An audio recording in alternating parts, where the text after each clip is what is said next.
আসসালামু আলাইকুম। আলহামদুলিল্লাহ। আমাদের টিম ইনকিউবেটরে গত ১৫ দিন পর টিম থেকে বাচ্চা পরে বের হবে। মূলত মেশিনটা আমার নিজের হাতে তৈরি। সো ১ম এ ট্রাই করলাম কিছু ডিম দিয়া, ১৪টা ডিম দিয়া ট্রাই করলাম যে দেখি ডিম থেকে বাচ্চা বের হয় নাকি। সো এটা হচ্ছে অটোমেটিক ইনকিউবেটরের মতনই। সো সিস্টেমটা এরকম ভাবে করছি যে ডিম কখনো নড়াই দিতে হইব না, কখনো উল্টাই দিতে হইব না। সো এই সিস্টেমে ডিম গুলো দিয়েছিলাম। সো অনেকজনে অনেক কথা বলছে যে এগুলো ভাবে ডিম ফুটানো যাবে না বা ডিম ফুটবে না। সো ইনশাল্লাহ অলরেডি ৩টা বাচ্চা হয়ে গেছে। আরো ৩ থেকে ৪টা ডিমে আরো আর কি ওরা ঘরে ঘরে ঠোঁট দিয়া বাইর হওয়ার চেষ্টা করতেছে। তো ইনশাল্লাহ ওগুলো হয়তো আজকের দিনের মধ্যে হয়তো বাইর হয়ে যাইবো।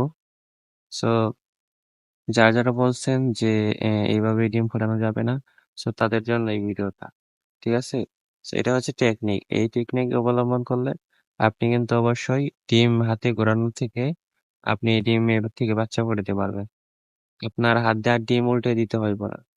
সো আপনার যদি চান্স তাহলে এইভাবে আপনারা যদি জানতে চান কিভাবে বাচ্চাগুলো ফুটলো অটোমেটিকলি ঘোরানোর কোনো দরকার হয়নি। সো তারপরেও কিভাবে বাচ্চাগুলো ফুটলো, যদি আপনারা ওই পদ্ধতি যদি জানতে চান অবশ্যই কমেন্ট করবেন। নেক্সট ভিডিওতে ইনশাআল্লাহ দেখানোর চেষ্টা করব কিভাবে আমার মতো আপনারা এইভাবে বাচ্চা ফুটাতে পারবেন।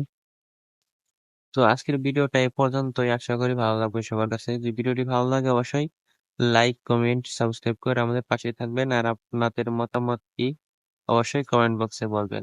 আসসালামু আলাইকুম।